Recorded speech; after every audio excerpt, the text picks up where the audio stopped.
Hey, fellow superhero cinephiles. Did you know that almost 30% of adults say they haven't read a book in the past year? The primary reason why is a lack of time. Well, Audible's here to help with the gift of found time. Thanks to Audible, you can listen to audiobooks like Marvel Comics, The Untold Story, or Slugfest, inside the epic 50-year battle between Marvel and DC. Read up on the history of superheroes in comics and movies with Grant Morrison's Super Gods. You can also check out Vanguard, my original superhero novel series, or try The Vril Agenda or The Adventures of Fortune McCall, both of which were written by our dearly departed host emeritus, Derek Ferguson. Whatever you're looking for, Audible has thousands of titles that you can consume while commuting, exercising, cooking, or just relaxing at home. And not only audiobooks, an Audible membership also gives you access to tons of content like podcasts, theatrical performances, and exclusive Audible originals that you won't find anywhere else. To give you a taste of what you can get, Audible has partnered with this show to provide listeners with a free 30-day trial. All you have to do is go to audibletrial.com/supercinemapod, and with your free trial, you get one free audiobook and 2 free Audible originals. In fact, you get to keep those titles even if you cancel before the trial is over. So what are you waiting for? Head on over to audibletrial.com/supercinemapod and start your free trial today.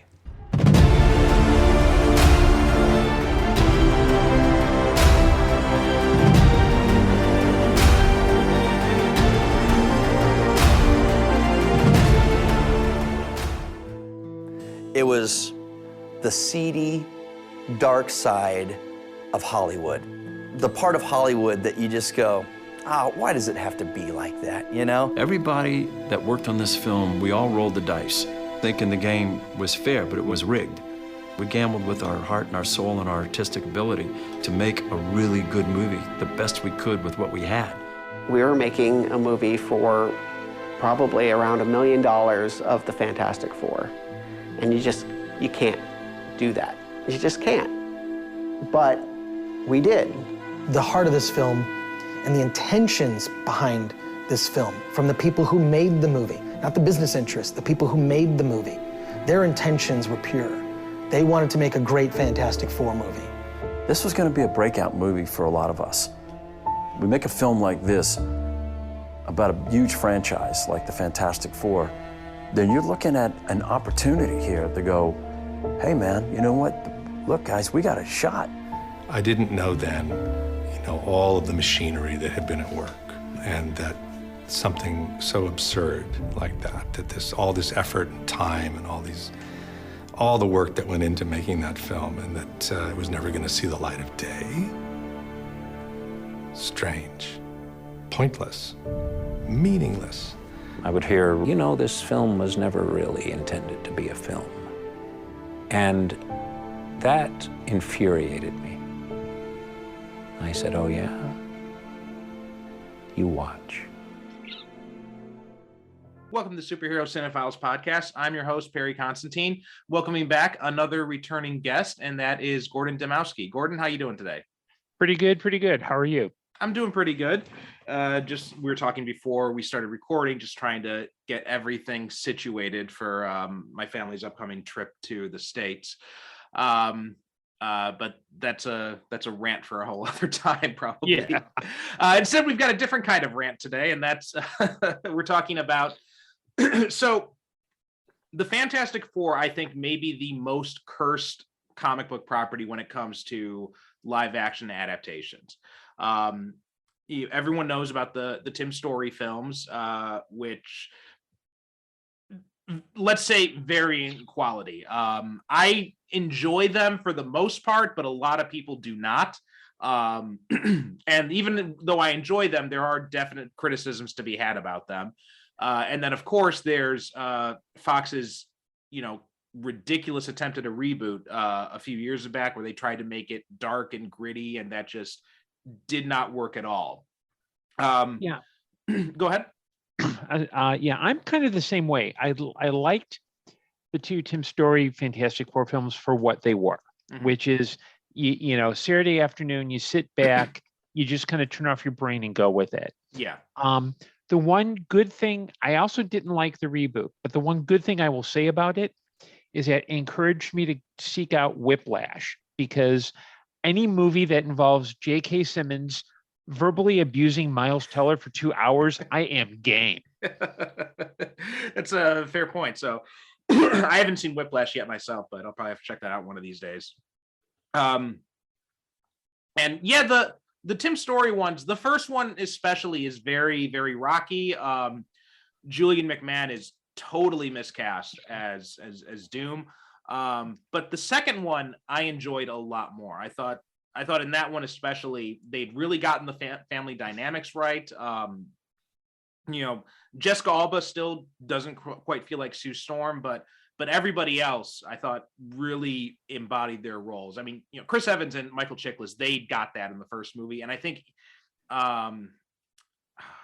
Ian Gruffett, I'm probably mispronouncing. Yeah, it's Ian. It's spelled differently, but it's pronounced Ian. Okay, yeah, and I really bought him as Reed more in the second movie. I felt he'd really kind of grown into that role. Plus, you got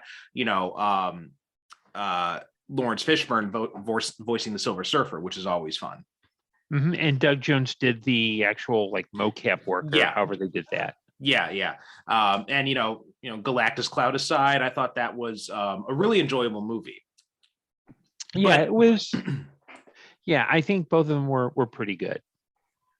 But all that aside, not the Tim Story Fantastic Four movie was not actually the first Fantastic Four movie, not the first live action one. The first one was filmed at the end of 92 into 93 and was never got an official release. And this was it was produced by Roger Corman, of all people, and Bernd Eichinger. And after it was finished, and it was made on a budget of like $1 million, and after it was finished, I think it was like Marvel and Fox had paid like an extra $1 million to make sure that it never got released. Right. So this movie, if you've ever been to, comic conventions, you have no doubt, you've seen like the booths that are selling DVDs or back in the day VHS. You've no doubt probably seen some version of this with like, a cheap printout DVD case cover or something like that. Roger Corman's Fantastic Four and all that. So you've probably seen it around. Maybe you've seen the movie itself, because I'm sure it's probably on YouTube and other places like that. Yeah. You can find at least one copy, if not several, on YouTube. Okay. So I'm guessing you've seen the independent film. Yeah, I've seen the 1994 Fantastic Four movie, and it's, I think a lot of people have said it's like better than even the Tim Story films. Mm-hmm. I think for if you look at it in the context of its time, it's not bad. It's just, you could tell that there could have been more money spent, because the major expense is the Thing costume, which mm-hmm. has an actual animatronic head. Yeah. Which allows it to be expressive. But the rest of it is, and the acting's pretty solid. I mean, it's a solid B movie. I would compare it to the two Tim Story films, as it's in that same spirit, although I think if the Story films didn't exist, it's definitely better than the dark and gritty reboot.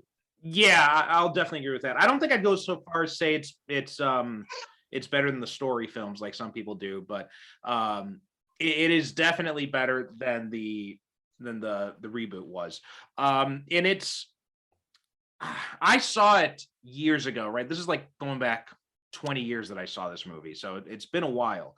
But I remember not being very impressed with it. Even like the acting, I felt, if I'm remembering correctly, I think Alex Hyde White did pretty good. Rebecca Stabb, I thought, did pretty good. Jay Underwood, I think, was the one who had really kind of gotten on my nerves watching this movie. Yeah, he overdoes it. It's like, it's like you can pretty much tell he's, and I know in the documentary Doomed, he's like super hyper, but you could tell like this was his, okay, yeah, there's the scenery, I need to leave teeth marks on it. Mm-hmm, yeah, and it was... It's funny, way back when Derek and I think we were covering Black Panther, and we were talking about how Marvel has given a chance for 2 of the 3 Human Torch actors to kind of get another start. So, they called up Chris Evans. He got to play Captain America. They called up Michael B. Jordan. He got to play Killmonger. And we were saying that Jay Under was just waiting by his phone, waiting for that phone call. Well, actually, he's a pastor out in California. So, Oh, okay. So it's probably not likely we're ever going to see him again in a film, unless it's a Pure Flix film. Mm-hmm. Oh, wow, I didn't know he was into that stuff. But anyway, and so what we're talking about today is actually not the 1994 Fantastic Four movie, but instead we're talking about the documentary that was released about it, which is titled Doomed, the true story. I think it was The Untold Story of Roger Corman's Fantastic Four. Yes, that's. So, and I had seen this documentary a few years ago, and then when you said you wanted to do it like this is actually the second documentary we're covering on the show. We talked about The Death of Superman Lives before. So, where do you want to go with this, Gordon? I wanted to start with kind of why I chose this film. I think this film.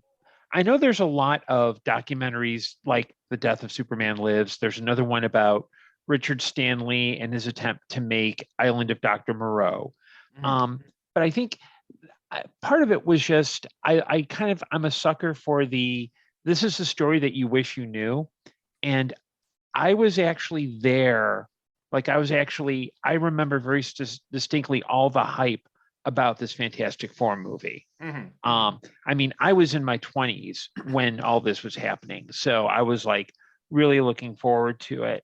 And I was also, ironically, I happened to be part of when the producers were running like their Indiegogo and crowdfunding to put this movie out. So when it came out, I saw it when it was first released, and I rewatched it this week, and I think this film says a lot, not only about the nature of the business, but I think it makes some points about maybe how Marvel runs its business, both back then and kind of leading into now. And I just thought it was worth it just to see, like, okay, there's this great mystery about why was the 1994 Fantastic Four movie never released, and why hasn't it been shown, and what happened to it in the aftermath? Yeah, I remember I was just starting to get into the comic book scene when this movie was starting to be promoted. So that was 93. I was about 10 years old at the time. And I had been doing things like, picking up, mostly I didn't really jump right into comics at first. I had kind of like dipped my toes in through things like Wizard magazine and that kind of stuff.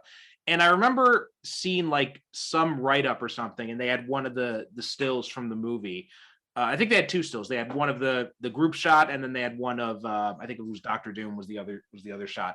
And I remember seeing that, and as a 10-year-old kid, I'm like, oh, cool, they're making a Fantastic Four movie. That'll be interesting. But it wasn't until later I found out that, and then I never heard anything about it. So I just thought that, oh, I guess the movie was canceled. I guess it just.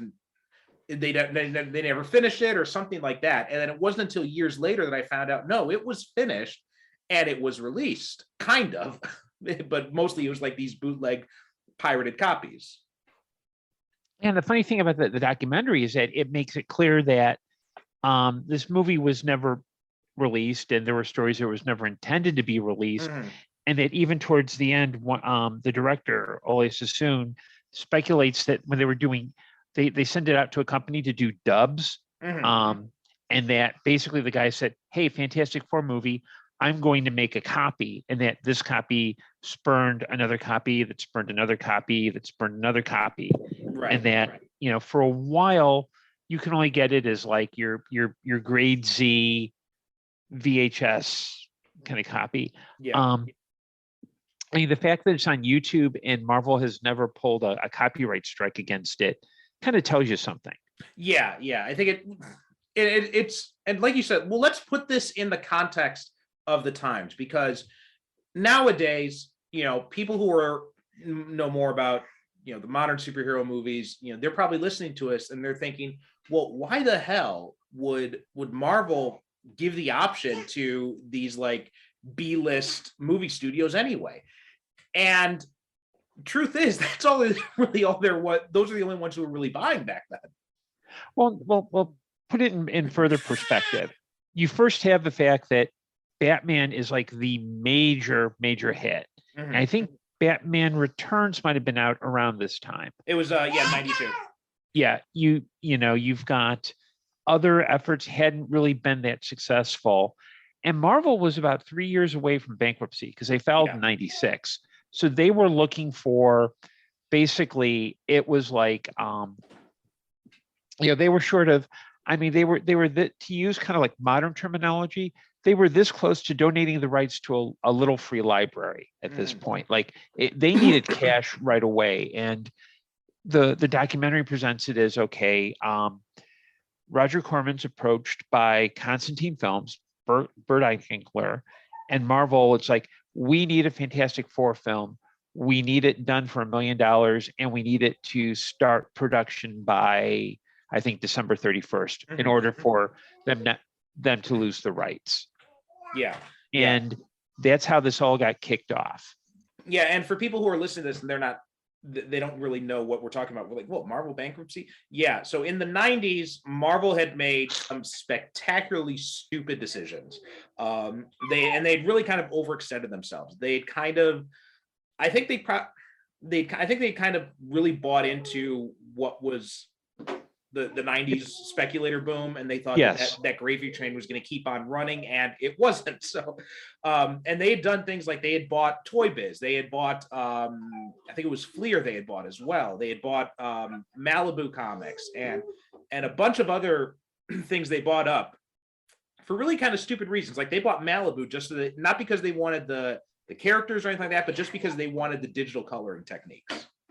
And it was just like all the and basically they just kind of overextended themselves, and then they had to file bankruptcy because of that. And then eventually Toy Biz, ironically enough, bought Marvel back instead of the other way around.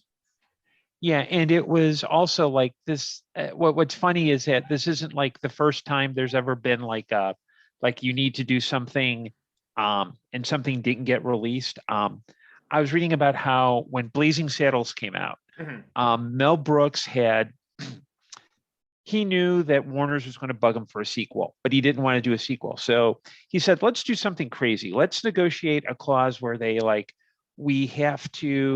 they can't do a sequel unless there's a TV show that's developed 6 months within the release of the film. Thinking, Warner's is never going to do this. You can't do that.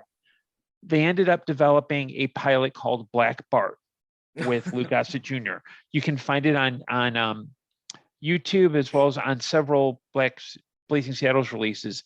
And allegedly, there's like 4 years of a show that will never be seen simply because Warner Brothers wanted to hold on to the rights. Wow. I think this movie really kind of and The Death of Superman Lives really kind of detail the absurdity of the film business. And you're watching this movie and you're thinking, that can't be true, right? Like no, there's some part of it, like, no, that's actually how things work in this business. Yeah, it kind of reminds me of a quote from Douglas Adams, and he was talking about, I'm going to paraphrase, but it's basically like he was dealing with a lot of frustrations around Hitchhiker's Guide to the Galaxy, developing that into a film. And he said the process of developing a film, it's like cooking a steak by having multiple people breathe on it. I mean, it's a very slow and arduous, and it's. I mean, the one thing that struck me about this film was how, and you don't realize it like now, but back then, like all the cast and crew had no idea what was going on. There's like no communication between, like, say, the upper level production and what was going on set. And now if something like that happened, we would have, like, it would be on Twitter and Facebook, and, you'd have your YouTube hot takes about what was going wrong with the movie. So it just astounds me how they were, and you could tell it was kind of deliberate, but it really felt like they had no idea that what they were doing wasn't going to pay off. Yeah, and that's one of the things that really comes through in the documentary, because when I had watched the movie, it had felt like I had gotten the impression, mistakenly on my part, that they didn't really care about this. And I had gotten the impression that, and maybe it was a part of it was Jay Underwood's overacting. Made me think that just like, they're not taking this seriously. But then you watch this documentary and you realize, no, they actually were really earnest about this. They were really, really passionate about this. And you could say, misguidedly at times, thinking that $1 million movie is going to be their ticket to stardom. But well, you have to keep in mind, they were also working for Roger Corman, who at that point, and still now, Martin Scorsese had worked for him, Peter Bogdanovich, Joe Dante, all these upper Jack level, Nicholson. all these high level like filmmakers, actors had all gotten their start with him. So he had a reputation of being like a graduate school. Yeah. He also had a reputation of being a very effective low budget filmmaker, where like his philosophy is kind of, okay, do it as cheaply as possible, maximize what you have, and also follow prevailing trends. Because if you look at a lot of the movies that he's actually either directed or produced, a lot of them are clusters. Like you've got your car films, your 50s horror films, your Edgar Allan Poe films. I mean, I think it speaks volumes about Corman that at the beginning of this documentary, Lloyd Kaufman from Troma says, hey, we had the opportunity to do this, but I didn't want to take off Stan Lee. And I'm thinking to myself, I now want to see a Fantastic Four movie produced by Troma, just for the heck of it. I mean, it probably can't be worse than the reboot. So, right. So we got that going for it. Yeah, and that's a good point. Roger Corman does have this reputation as being kind of like if you want to break into the business, you work for Roger Corman instead of going to film school, basically, is kind of how it works. But one of the things that really comes through in the documentary is just how bad I feel for everybody involved in this, because it's clear that they really believe this. They really bought into this, and I'm not sure. It's hard to, in hindsight's 2020 and all that. So it's hard for me to just say, like, how did you not know that something was up when they're saying that, it's $1 million film and starring one of the biggest comic book properties, and it's got to be done in like a few days and that kind of thing. But yeah, it just shows that just how much of a clusterfuck was going on behind the scenes, and how much stuff we probably don't really know about what happened here. Because Rebecca Stabb at one point makes the point of saying, like, look, I understand that they had to put it into production, but they didn't have to finish production. They didn't have to then go into post-production and then arrange for like media appearances and trailers and all that kind of stuff. And that was something that really stuck with me when I was watching this. So like, yeah, she's right. I mean, like, if you wanted to just put this into production so that you can hold on to the rights just a little bit longer, there's no reason to go to this much effort for it. Yeah, I mean, when I heard her say that, it reminded me of a story that actually happened around the same time, which was that Philip Segal had moved from Amblin to Universal, and he was producing the Doctor Who TV movie. And at that point, because they had the perception of Steven Spielberg being behind it, they were making progress with the BBC. Another company was working on a theatrical film.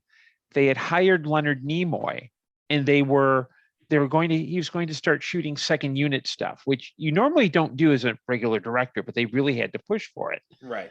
At one point, Nimoy catches wind of what's going on and calls Universal, gets in touch with Segal, and says, hey, I'm about to start filming on a Doctor Who movie. Is that going to interfere with your Doctor Who movie? And he said, yep. And that stopped. But it does, I think, speak to, on some level, I can understand why people were a little eager, because at that point, like, the only person who really had a reputation was Jay Underwood, because he was an Uncle Buck. He did The Boy Who Could Fly. He did a couple of really cheesy movies where he's an android, basically Small Wonder, but with a bigger budget Right. and worse acting.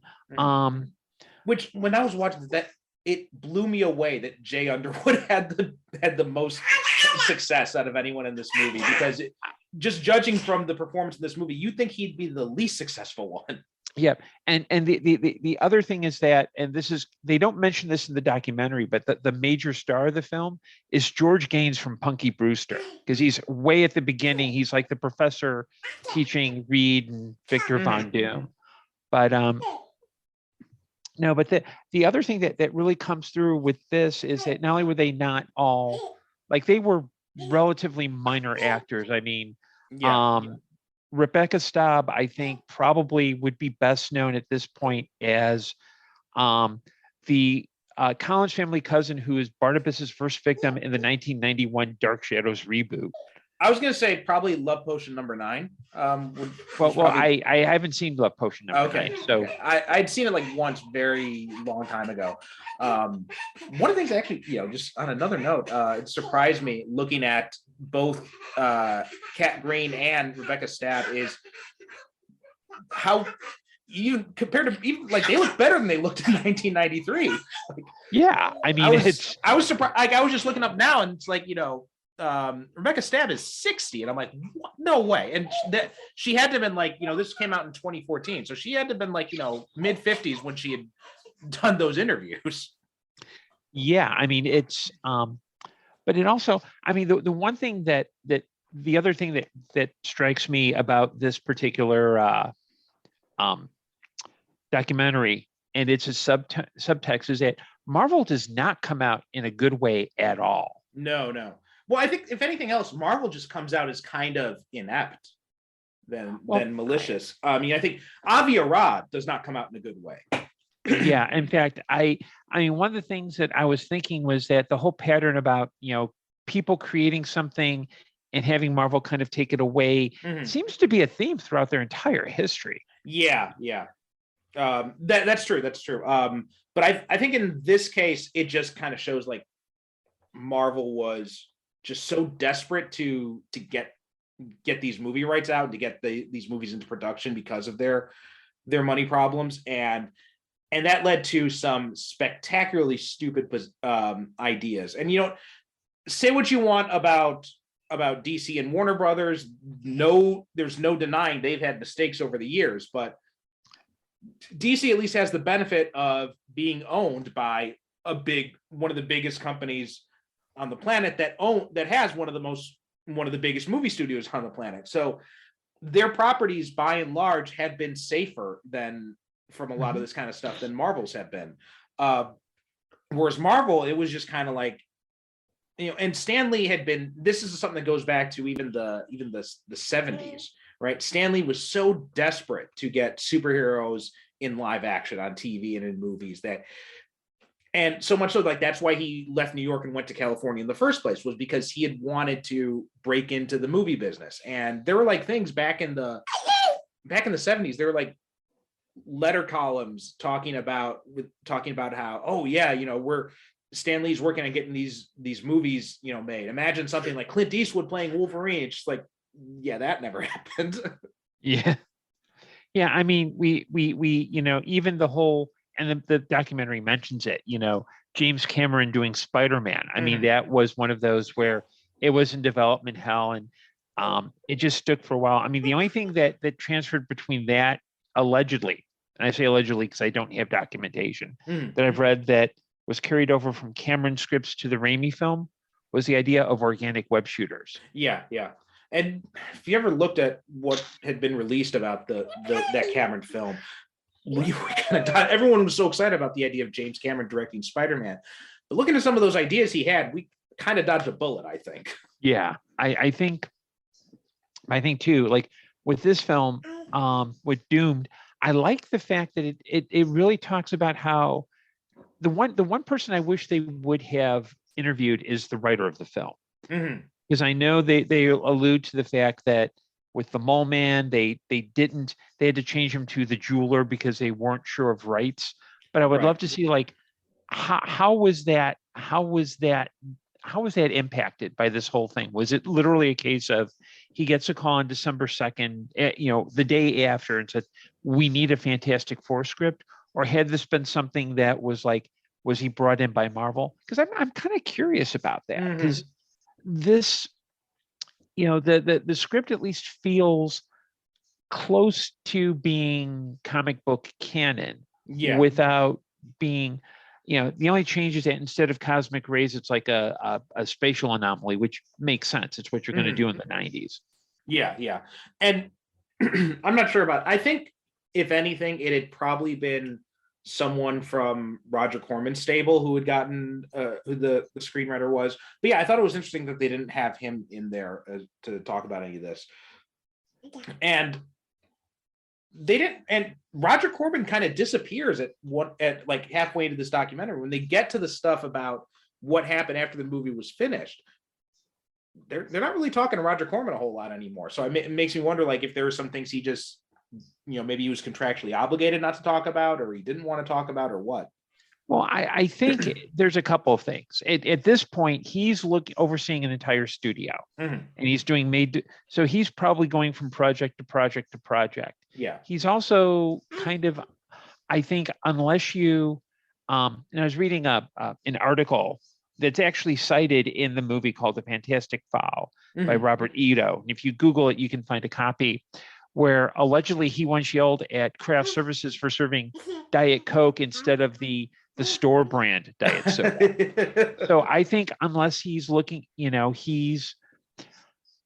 I don't think he's like that hands-on a producer at this point. He's like, as long as you don't overspend or do anything serious, we're cool. Yeah. And I also think too that like one of the questions that the film asks is, how much did Roger know and when did he know it? Yeah. Because I think that for something like this to go well, Corman would probably, and the movie comes to this conclusion, is that he didn't know this was all a scam. That had he known, I think he probably would have ended production at some point. Yeah, and can't, because like you said, Corman is, he knows where every cent is going. He's very concerned about how much he's spending on the movie and maximize. So I can't imagine him going along with this and just wasting that money for no reason at all. Like, I mean, he would have figured, like, even if he's getting paid to do it, you got to figure Roger Corman would be thinking, like, I'd rather take that money, that $1 million, and spend it on something that I can, and spend it on another movie or something like that. Yeah. Well, famously, he in an interview, he was asked, like, I think Francis Ford Coppola had, like, he was doing a movie for $40 million, and someone asked Roger, given your reputation, what would you do with that money? He said, I'd make 40 $1 million pictures. Yeah.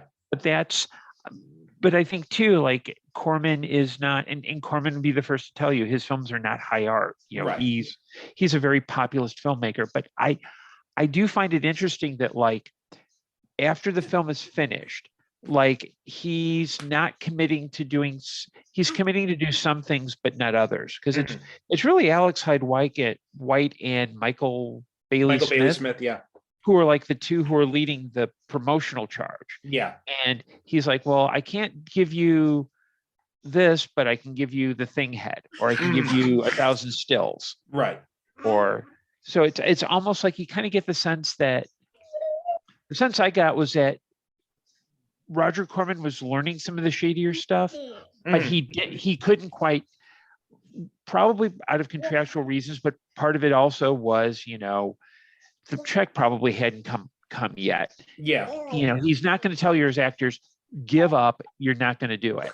I mean, the fact that they managed to get a screening at the Mall of America, and then they're given a cease and desist order, kind of tells you that, like, at some point, Marvel was either not communicating, or they were just like, hey, we'll ride this until something happens where we can't write it anymore.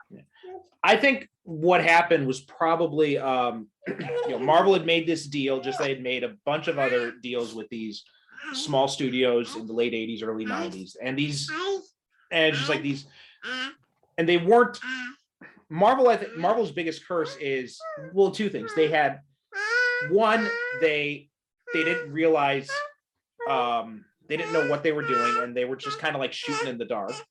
And two, they didn't realize how profitable, how valuable their properties really were. I don't think they've really. I think Marvel, as well as, and this is something, you know, going back all the way back to Jack Kirby, and just like comic creators not realizing how valuable these things are, which is why they just signed away the rights, because they figured like, okay, yeah, this thing will run for like a year or something like that, and then nobody will remember it. Right. And also because Marvel was in the, their history was Martin Goodman, their original publisher, came from the pulp thing where it was you pay your money, you enjoy the reading, and you throw it out. Exactly. And to be fair, that's what comic books originally were. It was, you pay your money, you buy it at the drugstore or the newsstand, you read it, you trade it with your friends, or you just toss it out, which is, I mean, that's one of the reasons why Stan Lee had the whole edict of, treat every issue like it's somebody's first. Right. And because and especially like you go back to like the Golden Age and the early Silver Age stuff, especially on the DC side, continuity wasn't really a thing. Right. And it wasn't until Stan Lee and Jack Kirby, they really kind of invented the idea of an integrated superhero universe. I mean, you did have stuff before that DC had done, but it wasn't as integrated as solidly as Marvel was, especially in the early days. Yeah, and I think with Marvel at the time, because they were cash poor, they weren't thinking through these business decisions where,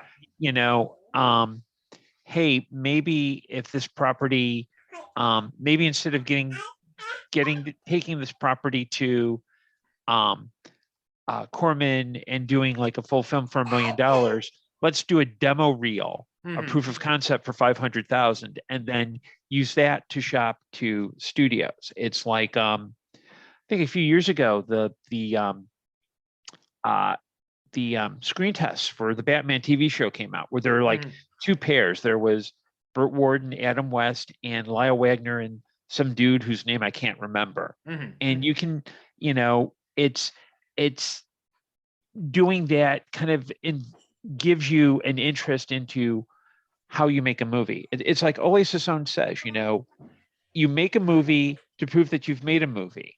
And I think had they done that, they not would have saved money, but they could have said, hey, look, we did this on $500,000. Imagine what we could do with, let's say, a $10 or $15 million movie. And I'm trying to remember how much like a blockbuster would have cost back then.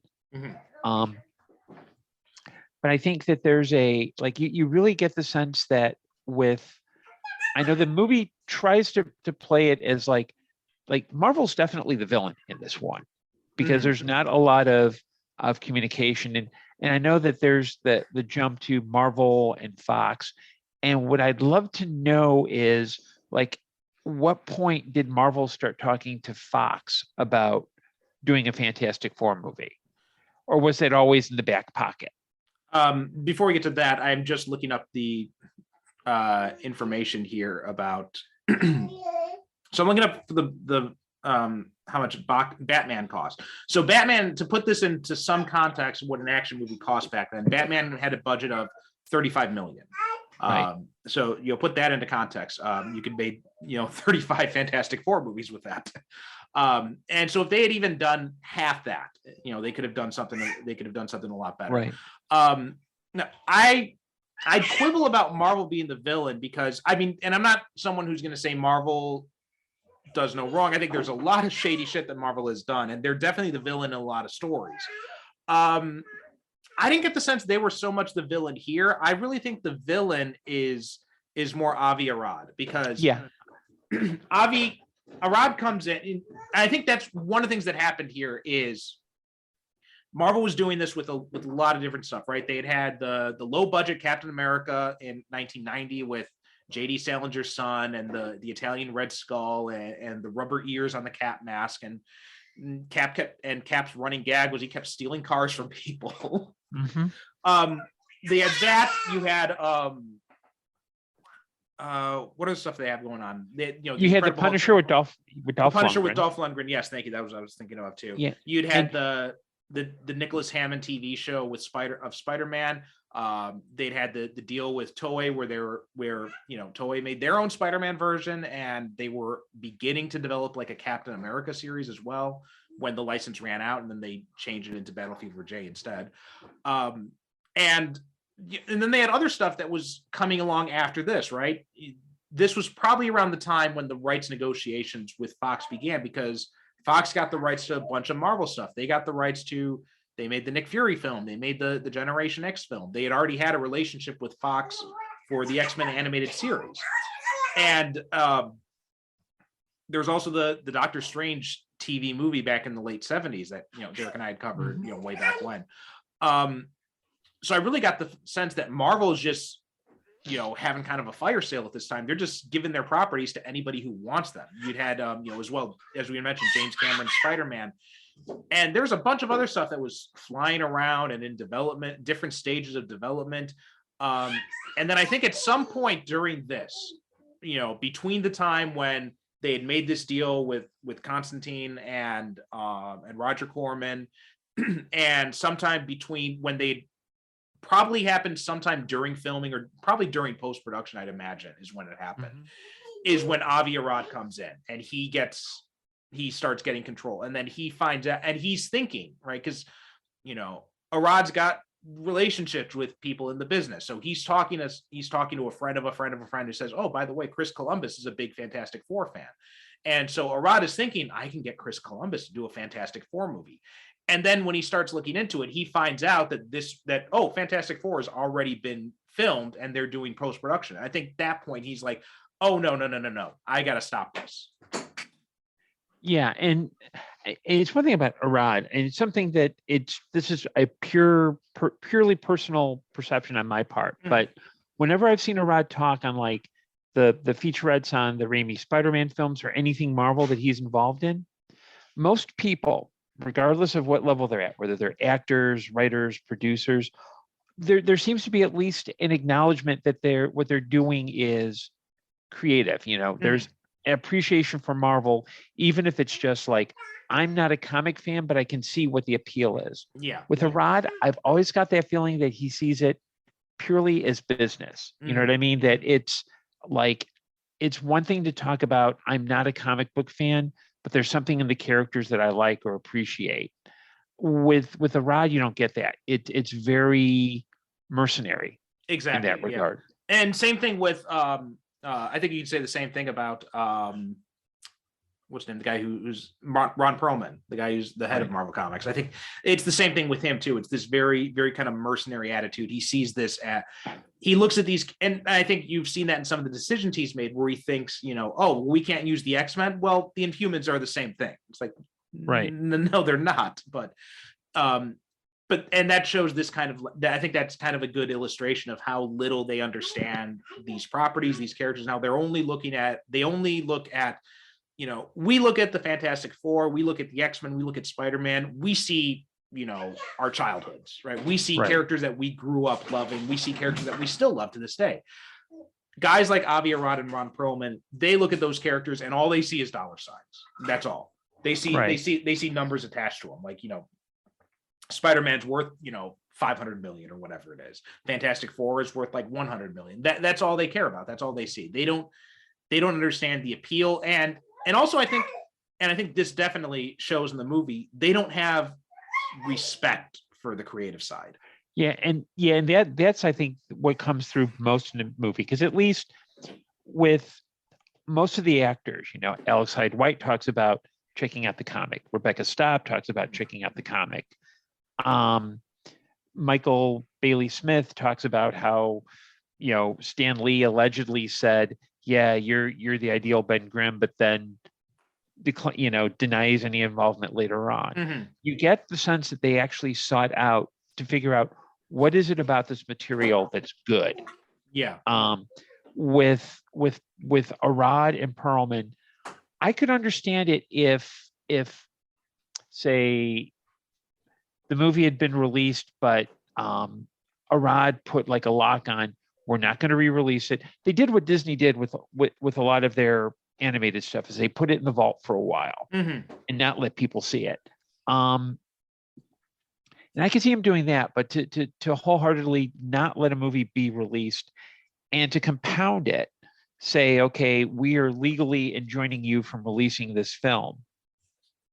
It seems like it's much more of a, I mean, it seems really, it's a dick move, a real dick move. It's a real dick move. Although interesting, this is just kind of a little fun little note. I was just looking at some of the credits of these other of the actors who'd worked on the Fantastic Four movie, and I made the joke before about Jay Underwood's just waiting by his phone, but it turns out Alex Hyde White and Joseph Culp have ended up being in Agents of S.H.I.E.L.D. Yeah, and they were actually both in. Well, I know Joseph Culp was also in Star Trek because I know his brother was on Enterprise as well. Mm-hmm. Yeah, I remember in one of the scenes in Doomed, it showed him. I think it was with his son at a comic convention, and you see the sign behind him, and it says, there's a Star Trek cast notice. I think also Mad Men it said as well. Yeah, I don't remember seeing him in Mad Men, but Mad Men's one of the shows that I was into at the time, but now I'd rather forget. Mm-hmm. I mean, it's basically it's like if you ever the short form, it's like I was working in at a marketing agency, and everyone's like, "Oh, Mad Men's so cool because it's Don Draper and it's 1960s and it's stylish," and it's like these are really damaged dudes. I mean, spoiler alert for Mad Men. Don Draper is a guy who grew up in a brothel, goes off to war. The real Don Draper dies. He takes over his identity. I mean, he did the Seymour Skinner thing. Basically. It's toxic masculinity in television form, basically. Yeah. I think I'd seen the first season, and I had not really gotten the appeal of it, and I don't think I ever went beyond that. That's another podcast. But I don't know. It's just, I do feel really bad for a lot of these people, and especially Ole Sassoon, because all of them especially, but I think Ole Sassoon really, I think his frustration, and I know he says in the movie, he's like, well, I'm not angry, I'm not bitter. I'm like, I mean, dude, you are a little bit, and you've got a right to be. Well, I mean, luckily he talks about how like he got a film right afterwards because of Eichmann. Yeah, he's also directed Eichinger. He also directed a lot of episodes of Xena and Hercules, which is kind of like it's maybe not it's probably not what he would like to do, but at least he's working, which is good. And I'm actually surprised because I looked up Rebecca Staub's name on Big Finish. They do Dark Shadows audios, and they actually have she's actually been voice cast on a couple of them. So not bad for someone who's on screen for maybe 15, 20 minutes before being bitten in the neck by Ben Cross. Yeah. And also it looks like, Stan Lee had said that the movie was never supposed to be shown to anybody. And Corman and Eichinger, and again, this goes back to the original thing that, and Stan Lee, I think one of the big things about Stan Lee is he's not malicious himself, but I think he does a lot of damage control on behalf of Marvel that has kind of tainted his own legacy. Yeah, I mean, he's, and I think a lot of his behavior, his early promotional behavior, has sometimes been to his own detriment. I think probably, I'm tempted to say in the early 2010s, there's a BBC documentary called In Search of Steve Ditko, where the host, Jonathan Ross, who's like a TV personality, he's actually going to head to New York to visit and talk to Steve Ditko. And one of the interviews was with Stan Lee. And there's always the argument of, did Steve Ditko create Spider-Man? And he just asked Stan Lee point blank. And Lee has a look on his face that says, oh, bleep, I he doesn't want to answer the question, but then he pauses and says, I'm willing to say that Steve Ditko and I co-created Spider-Man, which kind of tells you, I think Stanley, I think, is always going to promote himself, and Marvel just happens to be that happens to be part of his resume. So, but I do think, like you said, I think he doesn't quite think through the consequences of what he's saying. I know it's kind of hard to say now because in the wake of his death, there have been allegations of like elder abuse and people misusing him. But I do think that for a lot of his life, he's one of those guys who's not quite he put on an image that I don't think he's ever really lived up to. And that kind of, I mean, it saddens me, but it also, I think he's probably in a unique position because he co-created the Fantastic Four. I'm sure that there was some personal disappointment, but he's also has to toe the party line as well. I mean, Exactly. he's not the publisher, but he's kind of he's the spokesman for Marvel, the way that Dan Didio for a while was spokesperson for DC. Yeah. And that's why I really think that it does come down to Avi Arad, because Eichinger, and this is quoting from Wikipedia, Eichinger called Lee's version of events definitely not true. It was not our original intention to make a B movie, that's for sure. But when the movie was there, we wanted to release it. And he said, future Marvel film impresario Avi Arad, who at this point was a 1993 Marvel executive, calls me up and says, listen, I think what you did was great. It shows your enthusiasm for the movie and the property. And I understand you've invested so much, and Roger has invested so much. Let's do a deal. Because he really didn't like the idea that a small movie was coming out and maybe ruining the franchise. So he says to me that he wants to give me back the money that we spent on the movie and that we should not release it. And Avi Arad, he says that he was on, in 2002, he said while he was on a trip to Puerto Rico, there was a fan noticing the Fantastic Four shirt and talking about the upcoming film movie. And then he was like, what? And I think they talk about this in the documentary. He's like, wait, what Fantastic Four movie? What are you talking about? And then after that, he's like kind of scrambles to make sure that he gets this movie, he derails this movie completely.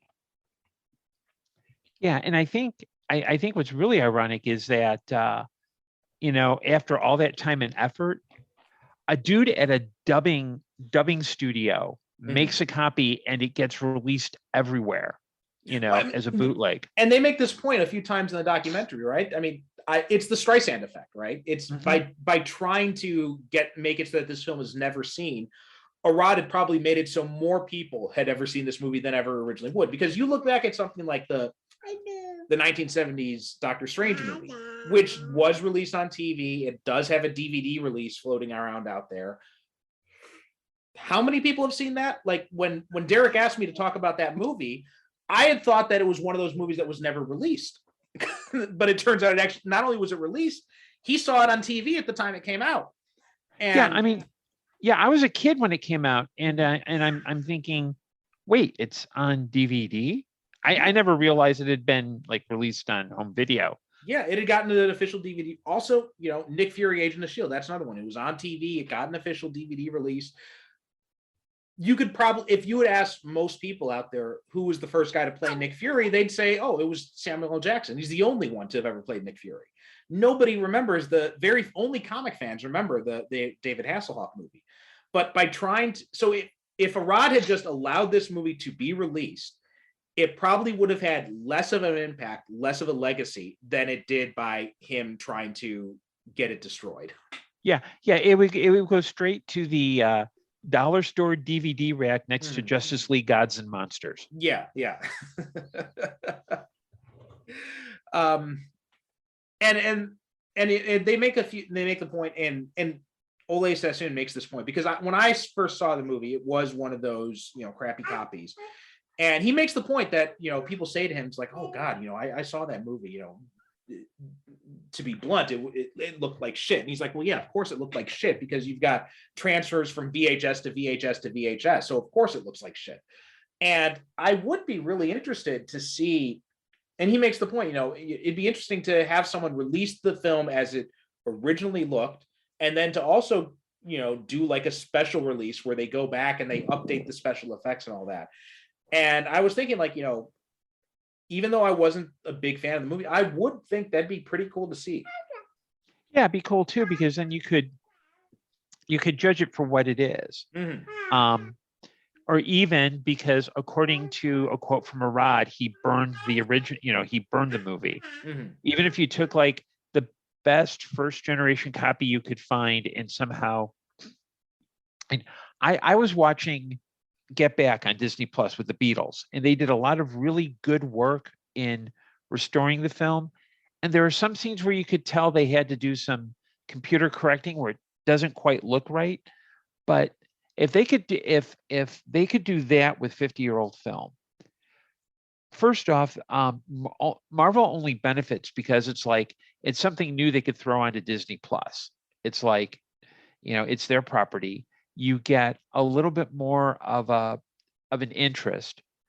And the one thing that strikes me, and I'm not sure, I kind of got the sense, I don't think they ever cleared it up in the documentary, but I get the sense that like nobody who was acting was paid for what they did. I was wondering about that myself, because I'm thinking about it, like, wait a minute, do they even get paid in this? Because I don't know, because you're right, they don't really make much of they don't really talk that much about it, but I do wonder if they had even gotten paid myself. Yeah, because I know that in the article it mentioned they were like hired for like $3,500 a week. But does that mean, like, as a freelancer, sometimes that means, okay, you get a W-2, taxes are taken out. Sometimes as an independent contractor, that means either you get it as a monthly fee or a weekly check, a monthly check, or was it like you get so much up front, so much in the middle, so much at the end? Yeah. And but that's the thing. The question I have is, do they even get? Because if you release it if you do it on Disney Plus, you say, okay, you do what like DC does, which is you give them, it's thank you money. It's basically, we're just giving you this because we want to give you credit, but we can't do back royalties. Yeah. I think that the best time to do it would be, I think, to time with the release of the MCU's upcoming Fantastic Four film. Right. I think that'd be a really cool thing to do, to put that out on Disney Plus, just like much like Warner Brothers did when Superman Returns came out. They had also released the Richard Donner cut of Superman 2, what people have been clamoring for years. I think it'd be really cool to do it. But I think one of the things that's stopping that is, as long as Avi Arad, I believe, is still working with Marvel. So, and I think Arad would probably see, because it's telling that they had tried to contact him for like over the course of 18 months and he never once responded. Right. Not even I declined to comment, just literally did not respond at all. Yeah. I mean, Stan Lee basically at least had the movie indicates he at least said, no, I'm not interested. He declined. I think Arad is, I don't know how, like, with the current like slate of, stuff that's coming out on MCU, I wonder, I feel like he's now starting to put too heavy a hand on what they're releasing, because it's just a lot.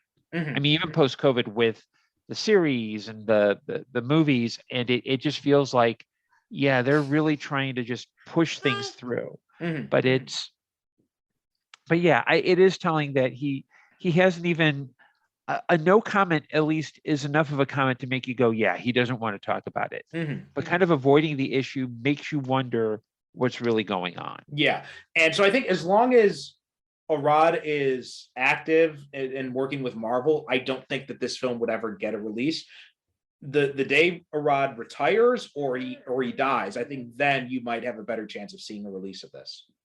Yeah, I mean, the closest will probably come is it's been done with like the Star Wars prequel trilogy or the 1975 Doc Savage movie, the fan edit. That was thinking the same thing, yeah. They it's probably not going to be too good because there's only Home Tools can only do so much, but that will probably be the best we can get for.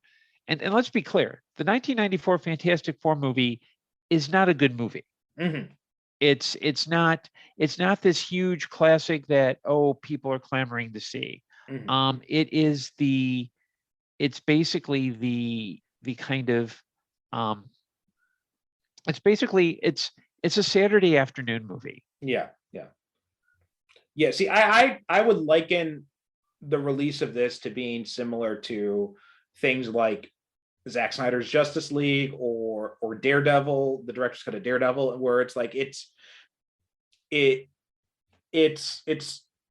they went back and they made these fixes, it would be better than what is out there already, but you can only polish a turd so much. Right. Yeah, it's like it would be something more akin to use like quote unquote serious film. Orson Welles' The Other Side of the Wind, which came out on Netflix a few years ago. That's also not a very good movie. And I'm a huge Welles fan as a director, but it at least would say this is something unique and special that you should see. Versus, the fact is anyone can go on YouTube, look up Fantastic Four 1994 movie and watch it. Yeah. But I think being able to integrate it as part of the overall, Marvel, at least owns like the Incredible Hulk TV show from the 70s. And there, Kenneth Johnson, who is the writer producer, said, "Oh no, we're not going comic book with that." Because I think Marvel wanted them to do more comic booky type stuff. Yeah. And Johnson was like, no. We're going full on. We're doing the Fugitive with the green guy. Yeah. Yeah, basically. Yeah. And I do hope that at some point they are able to get a regular release, because even though it's like you said, it's not a movie that I like, and like you said, it's not a good movie. It's still something I'd like to see out there, and and at least because like or hate this movie, you can't deny that the people who worked on it really cared about what they were making. They really thought they were really earnest about what they were doing. Misguided though they may have been, you can't deny that. Yeah, nobody sets out to make an intentionally bad movie. This is not the Room of superhero movies. Okay, this isn't Tommy Wiseau. This is for everyone had put in an honest effort, and I think being able to acknowledge that, this is what you did. Versus, and the fact is, in the movie they're talking about, they never saw the film. One guy had to pay for his copy, $10 for his copy, which Michael Bailey Smith, I think he talks about that. No, it was Carl, the guy who was actually in the thing suit. That's right. Yeah. I got it. But yeah, it's like this is where it may not be the easiest thing to do. It was Carlo Carafalio. I'm probably mispronouncing his last name. Right. But yeah, he had said that, he was at the comic convention, he was looking through the DVDs, and he sees the Fantastic Four movie. He's like, I was in this. And he's like, oh yeah, really? He's like, yeah. It's like, okay, $10. I'm like, at that point, if I'm that dealer, I'd be like, have you ever seen it? And be like, no. Okay, well, here, I'll give you a copy then. Yeah. That's a real douchey thing to do. Yeah. At least give the guy a discount or something. No, give it to him for free. I would say give it to him for free, but at the very least, you say give it to him on a discount or something like that. But yeah, come on. The guy was in the damn movie. You could at least throw him a bone. Yeah, and plus it's not like, how much are you spending to get that movie? You're probably spending, unless you're, I would assume, hypothetically, I've never bootlegged, like you buy a $20 thing of recordable DVDs, another $20 thing of the case where you put the DVD in. Exactly. Yeah. You buy a ream of halfway decent paper, you buy some color ink to do that. You can cut the guy a break. Yeah, I had done that way back when, before digital stuff and all that. I had like a bunch of these bootleg comic book movies and TV shows and stuff like that. And that's exactly what I did, right? I bought like this, this like spindle of like 100 DVD-Rs, and then like a bunch of the cases. You get them for like, I don't know, like $1 a piece or something like that. And that's what I did. I printed out the covers. I put like the labels on the DVDs and all that, and just put them up in my collection just like that. So yeah, exactly. It's like nothing for the guy to just give an actor who was in the damn movie the movie for free. Right. And it's, it's not like it's not like you're denying Marvel its rightful royalties, because they pretty much wrote this off. Right. And it's not like people are banging down your booth to get a copy of the Fantastic Four. Yeah, usually they're looking for, more likely to look for that. Oh, it's Blake Seven ripped from YouTube and put on and put into a mega disc set. Yeah. Okay. Gordon, any final things you have to say about Doomed? Well, I just want to say, I think this is one of those documentaries that everyone should watch, and you can find it for free on Tubi.tv. You can find it on YouTube. You can purchase it on Amazon. But no, this is one of those comic related documentaries that I think everyone should see at least once, if only because I think it says a lot about the relationship between. It's basically a really good case study in how to not adapt a comic. Yeah. And also good case study in, don't trust anybody in Hollywood. Right. Basically. But yeah, I think the same thing. Like I mentioned, I had watched this a few years before. Probably when it first came out is when I watched it. And it's a really interesting documentary. Watching this, I had a new appreciation for what they had tried to do with the Fantastic Four movie. I didn't appreciate it when I watched the movie, and I think I did watch it actually again after I saw this documentary, and still couldn't really appreciate the movie. But I can respect what they had tried to do, and I can admire them for their enthusiasm. And so I had a newfound respect for the people involved, if not the movie itself. Yeah, and that's the most we can do. I mean, they didn't set out to make a bad movie. They did their best in tough circumstances, and I respect them for that. Because at least nobody there was sleepwalking, and that's the I can appreciate when people put in an honest effort, even if it doesn't come out perfectly. Yeah, and I think something.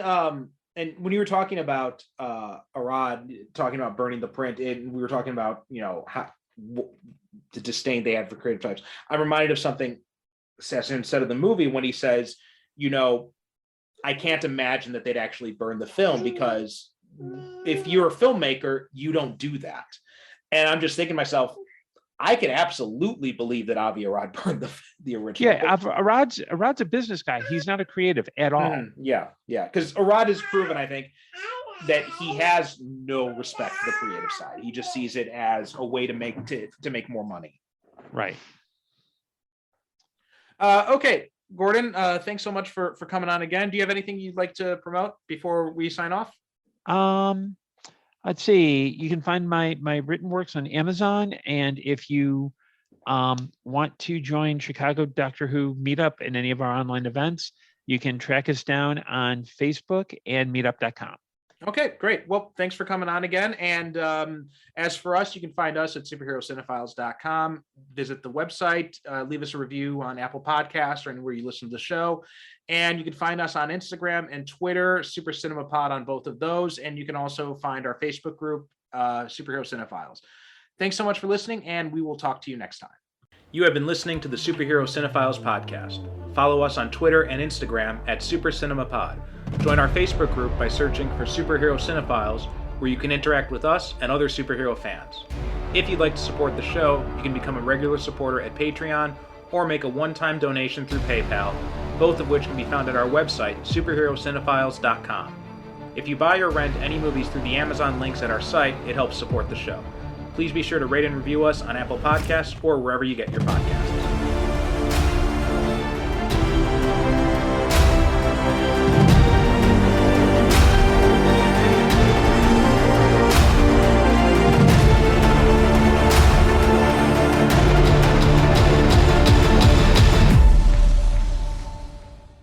thank you for listening. And as always, good night, good evening. God bless.